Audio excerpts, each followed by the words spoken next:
No vídeo de hoje eu vou falar sobre alguns assuntos que eu acredito ter bastante importância, mas que muitas vezes ainda são evitados, seja por tabu ou por desconforto. Agora, em fevereiro de 2021, eu completei um ano sem pornografia e acredito que é um bom momento para eu fazer um apanhado das coisas que eu aprendi nesse processo. Uma das principais fontes que eu vou estar usando é a comunidade Recuse a Clicar, mas todas as informações que forem utilizadas no vídeo vão estar linkadas abaixo. Se você está no processo de se livrar do vício da pornografia, esse vídeo talvez possa te ajudar nesse caminho. O mesmo vale se você ainda não começou nessa luta. Esse roteiro acabou ficando meio grande, então a gente provavelmente vai ter duas partes.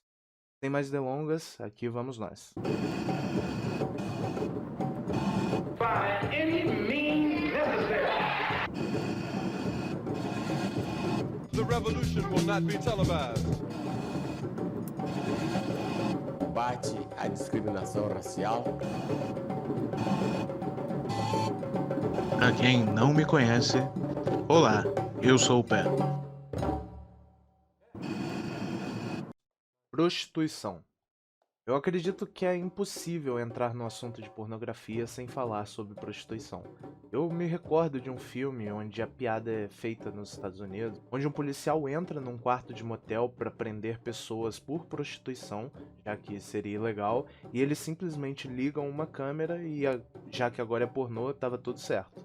Existe uma narrativa patética dentro do sistema capitalista e principalmente por parte de setores liberais que procuram classificar o trabalho sexual como qualquer outro trabalho, mas novamente esse é um mito tão fajuto como nosso presidente. Apesar de todos sofrermos exploração dentro do sistema em que vivemos, nenhum tipo de profissão possui efeitos tão negativos em seus profissionais. E dentro dessa profissão, literalmente se tornam produtos. As consequências dessa forma de trabalho são inquestionáveis. Fazendo uso de alguns dados apresentados na publicação Prostituição, Dados Internacionais e Situação do Brasil do QG Feminista, nós podemos observar claramente como não só os efeitos dessa profissão são tremendos, como também as vítimas desses efeitos são grupos específicos da sociedade, em especial mulheres e pessoas trans. No Brasil, 78% desses profissionais são mulheres, muitas delas mães solteiras. 15% são pessoas trans e só 7% são homens. 90% dessas pessoas gostariam de trabalhar em outra área se tivessem oportunidade. Eu vou deixar claro aqui que eu não tenho intenção de atacar as pessoas que trabalham nessa área, e sim a indústria em si. A maior parte das pessoas, no moralismo cego, adora taxar esses profissionais de libertinos que escolheram esse caminho por falta de vergonha ou safadeza, mas a realidade é muito diferente. Essas pessoas são, em grande maioria, vítimas de um sistema que as obriga a vender o próprio corpo para sobreviver. Dados de Vancouver, uma cidade tida como de primeiro mundo, mostram que a grande maioria desses profissionais foram vítimas de abuso infantil, muitas vezes sexual. Não é preciso ser muito inteligente para entender que em países de terceiro mundo, esses números que já são altos devem decolar. Então, que tipo de profissão é essa onde a principal preparação seria abuso infantil? O vício e o uso constante de drogas por esses profissionais também se apresenta mais como regra do que como exceção. Muitas dessas pessoas adentraram o setor para sustentar esse vício. Quando se trata de pessoas da população trans, a questão fica ainda mais complicada. Muitos tentam justificar as altas taxas de suicídio dessa população com a mesma visão moralista de que só por serem como são, estão destinados a esse futuro horrível. Mas essas pessoas estão mesmo destinadas a isso? Ou nossa sociedade as destina a isso? Como pode ser visto no depoimento, é comum para a grande maioria das pessoas trans não serem aceitas até mesmo dentro de casa, a ponto de serem expulsas por suas famílias. O mundo da prostituição muitas vezes é a única opção para essas pessoas sobreviverem, já que as mesmas quase nunca são aceitas em setores formais de trabalho. Em ambientes assim, o uso de drogas pode vir a se tornar o único escape dessa realidade aterrorizante. E assim, o vício nasce muitas vezes. o apoio familiar, o tratamento digno que essas pessoas deveriam receber como cidadãs, o direito de não ter que vender o próprio corpo, destruiriam por completo essas estatísticas mortais que recaem sobre essa parcela da população. Por que essas pessoas estariam escolhendo trabalhar nesse ramo, quando até mesmo em países de primeiro mundo, como o Reino Unido, a taxa de mortalidade para profissionais do sexo é 12 vezes maior do que para uma mulher que trabalha nos setores formais? Até mesmo em bordéis oficializados, essa violência continua. Quando visitamos dados internacionais, a realidade dessas pessoas é uma de agressão física, emocional e sexual. Muitas delas são obrigadas a performar atos desconfortáveis e até mesmo são estupradas. Quem em sã consciência classificaria isso como uma escolha? A realidade da grande maioria que trabalha com isso é uma de violência desmedida e desumana. Pornografia e pedofilia.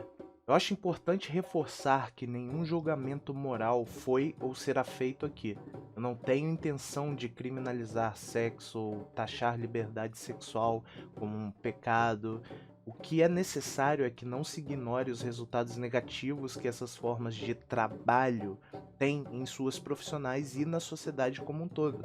Também é preciso reforçar que, apesar de acreditar que esse vídeo seja útil para todas as pessoas, eu estou procurando falar com uma parcela em específico da população, os homens héteros. É impossível desvincular a pornografia da prostituição, e essas estatísticas que não se isolam no mundo da prostituição, na maioria esmagadora das vezes, têm como fonte essa parcela da população, nós, homens héteros. Nossa, eu sou muito como o Fiuk agora. Enfim. E se você acredita que eu estou tentando militar ou ganhar uns pontinhos de esquerdo macho, vamos visitar uns números aqui. Se levarmos em conta que só em 2018 foram 66 mil casos de estupro no Brasil, isso contabilizado, provavelmente esse número decolaria com os não identificados. Como em sã consciência poderíamos atribuir esses crimes a um grupo de maçãs podres? É preciso começar a reconhecer que violência sexual não é resultado de mitológicos monstros que são exceção dentro dos homens. Afinal, não foram 2 ou 3 que abusaram de 66 mil.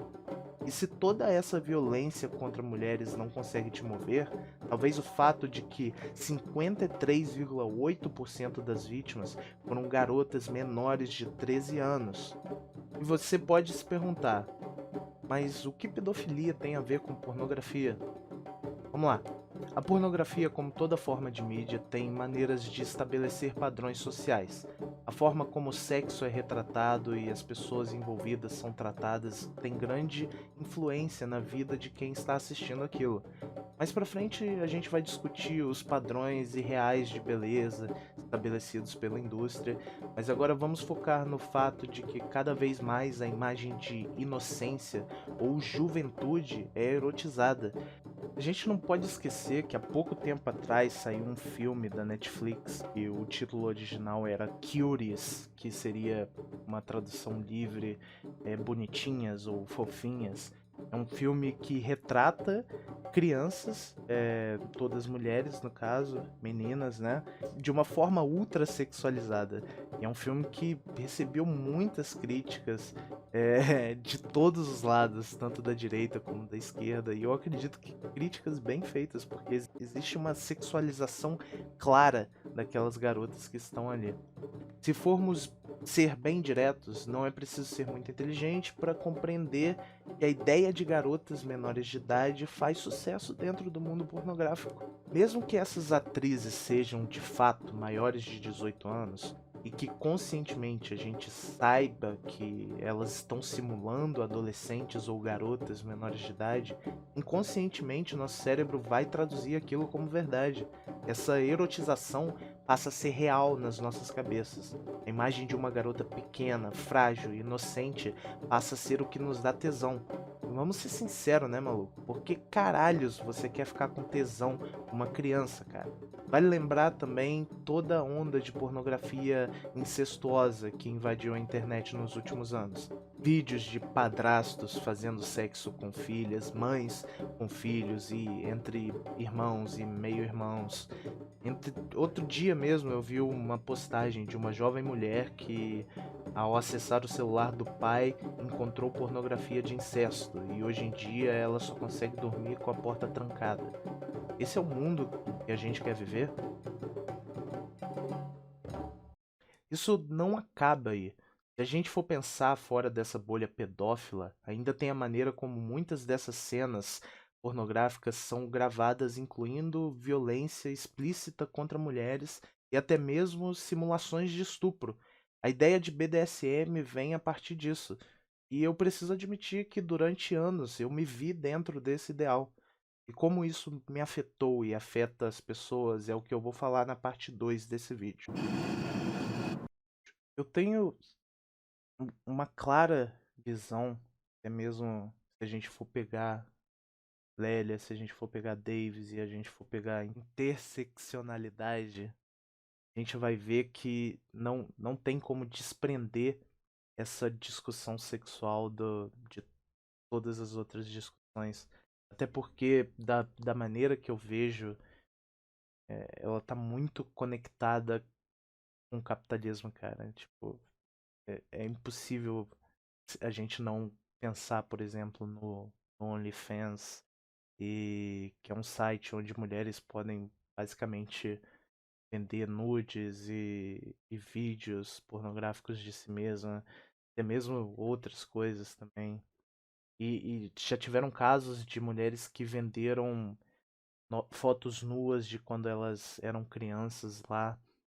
Então, entende? Esse é um processo que está acontecendo no nosso mundo e que parece não ter atenção devida a ele, atenção devida aos efeitos que ele gera.